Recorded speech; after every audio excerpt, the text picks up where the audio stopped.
We actually delay ours by 1 year relative to Elon, so maybe it should be 2 years. But here's where we've learned how important Tesla's proprietary data is. It's 5 million robots around the world. Cruise didn't have anything like that. It had hundreds. 5 million robots around the world collect data every day and send it back to Tesla. Tesla has more corner cases, which means disengagements, accidents, information like that, than all the other companies in the world combined.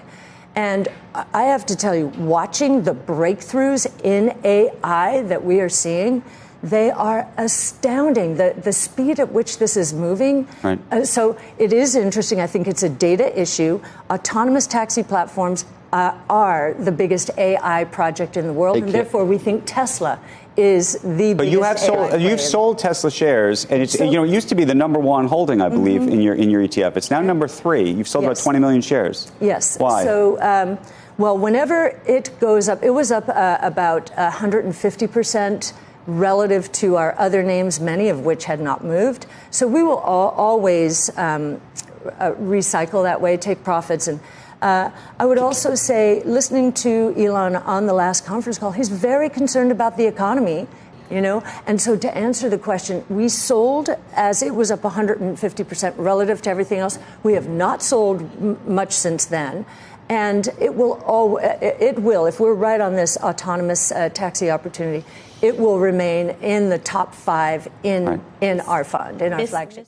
안녕하세요. 테슬라로 인해서 세계 최고의 슈퍼스타가 되었던 캐시 우드인데요. 계속해서 여전히 테슬라는 AI 분야에서 최고의 기업이다, 엄청난 불리시를 외치고 있습니다. 하지만 그와 반대로 캐시 우드는 테슬라를 계속해서 팔고 있기 때문에 많은 분들께서 이제는 배신자다, 이제는 테슬라의 캐시 우드는 어울리지 않는다라고 최근에 많은 테슬라 주주분들이 엄청나게 비판을 하고 계십니다.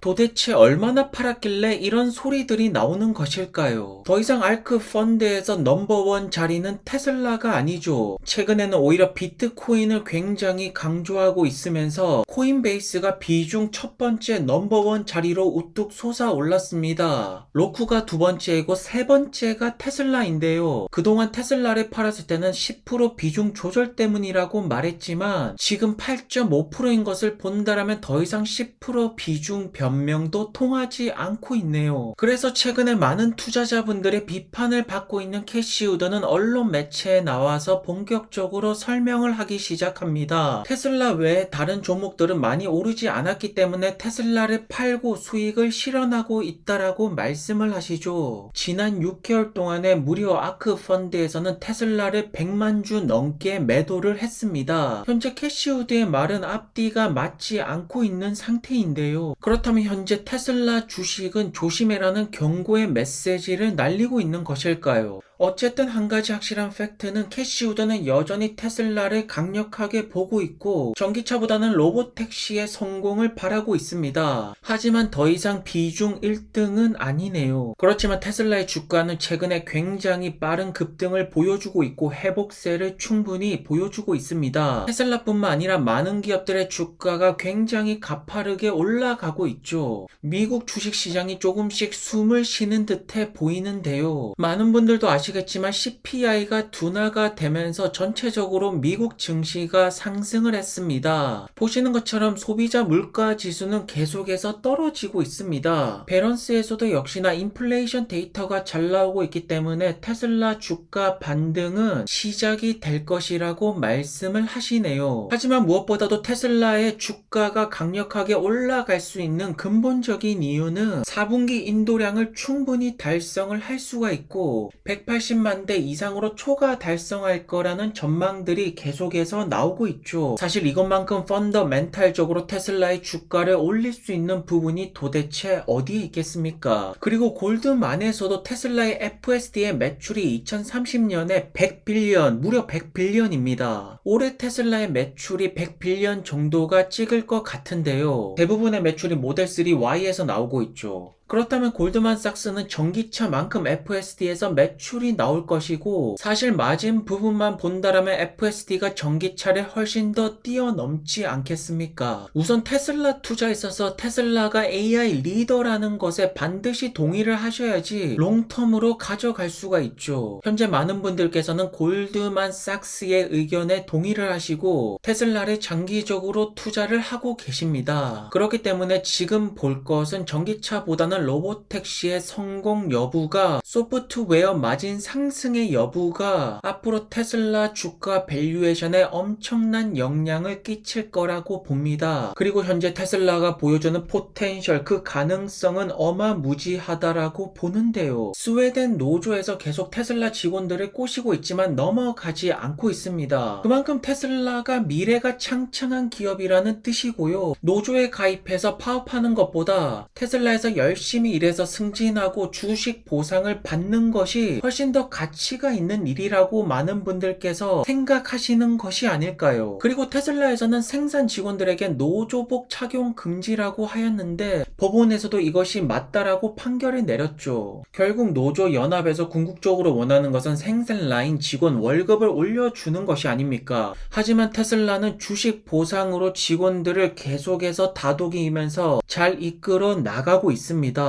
현재 중국 시장에서는 여전히 모델 Y가 넘버원 자리를 강력하게 차지를 하고 있고요. 다만 아직까지 모델 3의 판매량이 모델 Y만큼은 나오지 않고 있죠. 결국 모델 3의 새 버전이 반드시 올라와야 됩니다. 이미 모델 Y 같은 경우에는 킹 자리를 차지하였고 모델 3가 적어도 여왕 자리는 차지해야 되지 않겠습니까? 저는 그렇게 될 거라고 보고 있고요. 올해 모델 Y의 판매량을 본다라면 아시아 시장에서 많이 판매가 되고 있죠. 여기서 대부분이 중국 시장이고 확실하게 지금까지는 중국 시장이 굉장히 중요해 보입니다. 왜냐하면 북미 시장에서는 테슬라가 압도적인 넘버원이고 유럽 시장에서는 폭스바겐이 있다라고는 하지만 폭스바겐의 전기차 판매가 테슬라에게 전혀 위협적이지가 않죠. 결국 마지막으로 확실하게 공략할 지점이 중국이 아닐까요? 올해 테슬라가 가격 인하를 계속했던 덕분에 테슬라 중고 차량 가격은 굉장히 많이 떨어졌습니다. 최근에 테슬라가 가격 인상을 하는 만큼 지금이야말로 테슬라 차량을 구매할 때가 아닐까요? 그리고 일런형이 FSD 12 버전이 2주가량이 남았다라고 했는데 일런형의 시간은 다른 사람들의 시간과 조금 다릅니다. 보통 2주라고 말했을 경우에는 4주에서 5주가량이 걸린다라고 하죠. 물론 몇 주가량 더 걸릴 수도 있겠지만 결국 했던 말을 지켜내는 것이 그것이 바로 일론 머스크 형이 아니겠습니까?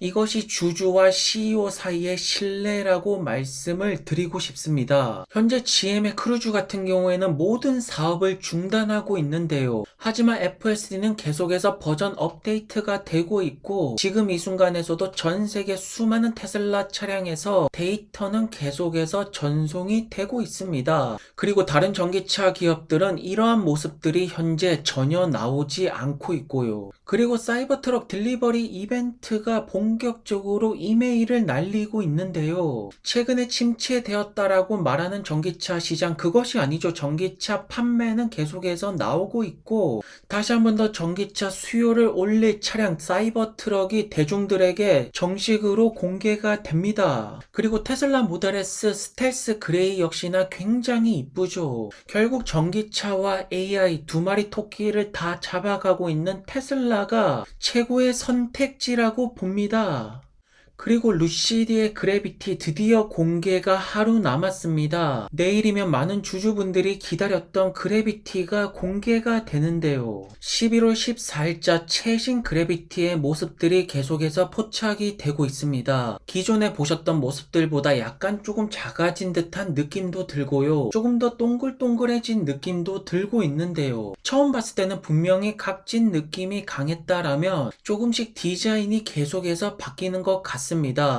현재 루시드 에어의 판매가 생각보다 좋지가 않기 때문에 많은 주주분들께서는 그래비티에 대한 기대치가 굉장히 높은데요. 확실하게 부드러운 곡선이 조금씩 강조되는 듯한 모습을 보이고 있죠. 그렇지만 루시드를 비판적으로 보시는 분들은 카니발 같다라고 말씀을 하시는 분들도 있고요. 조금 더 긍정적으로 보시는 분들은 포르쉐의 카이엔처럼 루시드를 먹여 살릴 것은 그래비티라고 말씀을 하고 계시죠. 최근에 공개가 된 그래비티의 모습인데요. 확실하게 조금 사이즈가 작아진 듯한 느낌은 듭니다. 색깔 역시나 실버 색깔이 굉장히 어울리는 듯해 보이는데요. 하지만 지금까지의 루시드의 평가는 전기차 성능이 굉장히 뛰어난 차량이라는 것이지 럭셔리라고는 말하지 않고 있습니다. 오히려 인테리어 럭셔리한 모습들은 레거시 기업들이 훨씬 더 잘하죠. 그렇기 때문에 그래비티를 통해서 보여줄 것은 무엇보다도 어떤 소프트웨어가 들어갈 것인지, 이것이 실질적으로 구매로 이어지게 되는 가장 중요한 요소가 아닙니까? 왜냐하면 루시드 역시나 계속되는 OTA 업데이트를 보이고 있지만 현재 보여주고 있는 ADAS 자율주행 시스템은 사실상 기존 자동차 레거시 기업들이랑 똑같습니다. 소프트웨어에서 차별점을 가져야지 판매 상승이 크게 나올 수가 있고요. 그렇기 때문에 그래비티를 통해서 얼마나 스마트카 느낌을 줄 수가 있느냐가 핵심 포인트가 될 것이고요. 그리고 루시드의 픽업 트럭 클레이 모델이라는 기사가 떴습니다. 사실 럭셔리 이미지랑 픽업 트럭은 어울리지가 않죠. 하지만 이러한 사진이 공개가 되었다라는 것은 루시드 역시나 럭셔리 이미지를 고집한다라기보다는 돈을 만들어낼 수 있는 사업을 하셔야 됩니다. 주가가 올라가는 것은 예술을 할 때 올라가는 것이 아니라 돈을 만들어낼 때 주가가 올라가는 것이고요. 현재까지 피터 형이 보여줬던 루시드는 예술의 단계라고 볼 수가 있는데요. 유럽 시장의 성적표를 보시면 알겠지만 더 이상 럭셔리 브랜드를 고집한다라기보다는 이제는 모델을 더욱더 다양화시키고 어떻게 하면 돈을 벌 수가 있을까, 이것이 가장 중요하지 않겠습니까? 그러한 관점에서 본다라면 루시드가 픽업 트럭을 조금 더 빨리 내놓지 못할 이유도 당연히 없고요. 최근에 빈살마니 형이 계속해서 루시드를 밀어주고 있습니다. 리아드 에어랑도 파트너십을 발표를 하였고 사우디 왕실에서도 30대 가량의 루시드 차량을 주문했습니다. 하지만 많은 주주분들이 원하는 것은 이 많은 루시드 에어 차량의 가격이 점차 떨어지고 볼륨이 늘어나면서 손실이 줄어드는 것을 궁극적으로 보고 싶은 것이겠죠.